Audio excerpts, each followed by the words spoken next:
Let us take Toby to the laboratory. He will pick up the scent of this mysterious substance. So,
congratulations, Toby. Now let us see what you have found.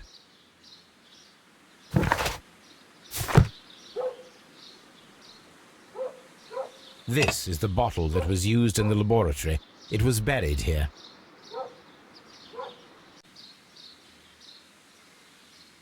There is still some liquid remaining in the bottle, with gold flakes, a tiny caterpillar. Not surprising to see one in a garden, but at the bottom of a bottle.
Let us determine just what we have found here.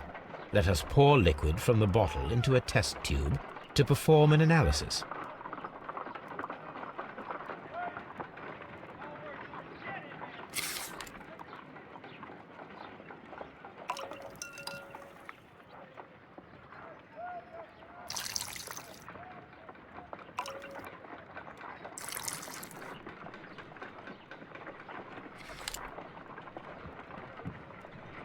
A colorless, water-based liquid.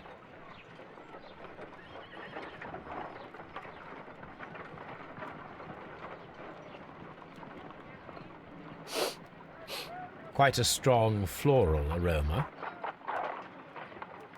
Holmes? What are you doing? It has a bitter taste.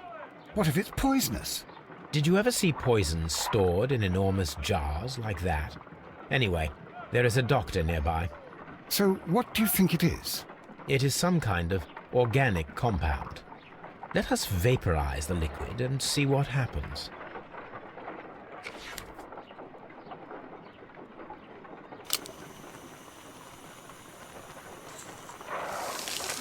Let us determine just what we have found here. Small colorless crystals.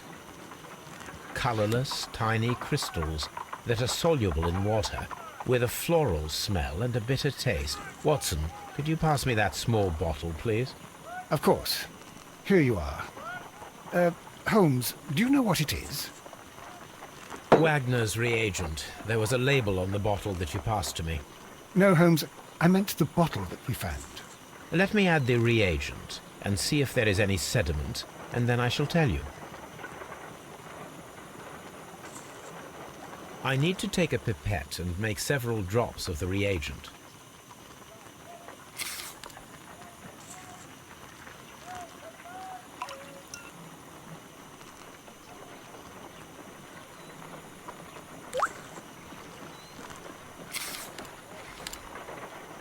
Red sediment, just as I suspected. This liquid is of organic origin. It contains some alkaloid. Most likely it is unstable, and that is why there is a quantity of gold dust to prevent contamination. This mixture is probably a fertilizer. Someone was carrying out unusual experiments in the garden's laboratory.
What is your opinion of Albert as a student of botany? He's useless. I often tell him so, and I can only give him cleaning tasks. Botany is not his life's work, and his father well knew it. He was furious about it. He was? Oh yes. He forced his son to work here, and he never missed an opportunity to criticize him publicly. Are you able to elaborate on that? Well, for example, with our last exhibition here, Mr. Dunn had Albert make a presentation speech. But then, while the lad was speaking, Mr. Dunn interrupted him, asking him difficult questions, making him look like a failure. It was with the intention of making a fool of him, Mr. Holmes. That must have been terribly humiliating. Yes, he was crushed, and he had to leave. Everybody was making fun of poor Albert.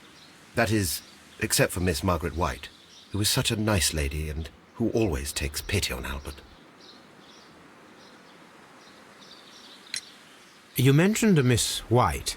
Would you tell us more about her? She is a student who works here part-time. She is quite charming indeed. She possesses a great talent for botany. You should take a look at some of her experiments that she carried out in the laboratory. Ah, if only she were not so naive. Why naive? The way she used to flutter around Mr. Montague Dunn. And why, he couldn't help but be flattered by all her attention. How could an intelligent woman such as Miss White not see through his game? I can only scratch my head and wonder.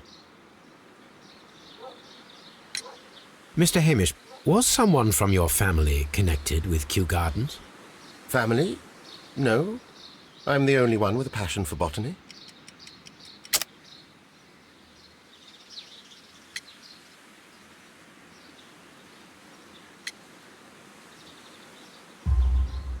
I do not think so. This photograph of you and your father at Kew Gardens suggests the opposite.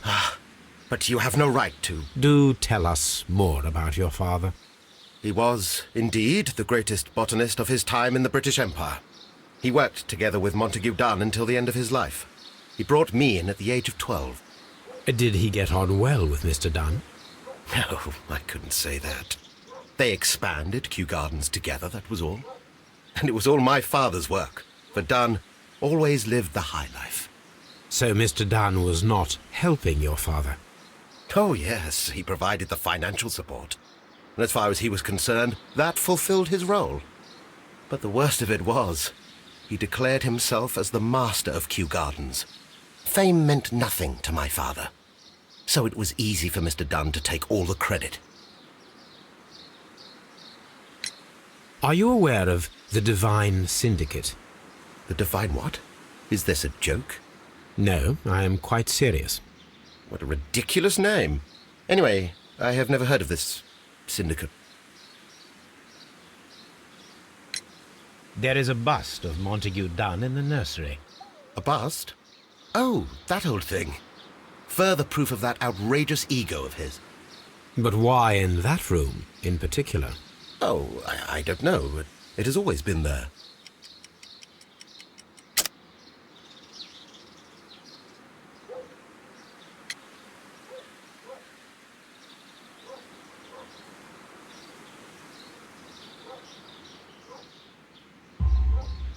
It is strange, because I recovered a fragment of the bust inside the Colonial Collection Room. Really? Oh, well, so I am mistaken. It ought to have been removed during the cleanup. This room is so small. Do you know who moved it? I have no idea. Surely Mr. Dunn requested it. Do you have any more questions like this? Because fragments of rock are not my responsibility. Evidently. Thank you, Mr. Hamish. We shall continue our investigation.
Seed House.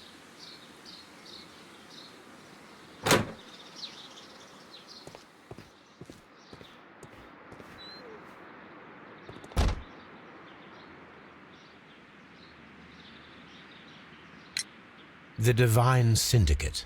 Does that name mean anything to you, by any chance? Not at all. But it is a very pretty name. Thank you, miss.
I perceive that you are passionate about the Royal Navy. Passionate? No, not really. I like ships, that is all. Are you quite sure? You do not seem to be so interested in plants. It's difficult, that's all. My future is here. It has never been about anything else.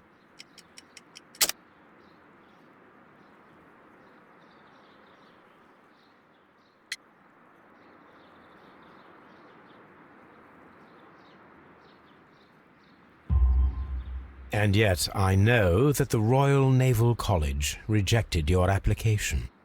Ah, you truly are as clever as they say. Yes, that's correct. And in fact, my father was strongly against the idea. He did his best to ruin my plans, although I almost did succeed. But my dreams were shattered, Mr. Holmes. Tell me, have you ever heard of the Divine Syndicate? No, I cannot say that I have. Thank you, young man. We shall see you again soon.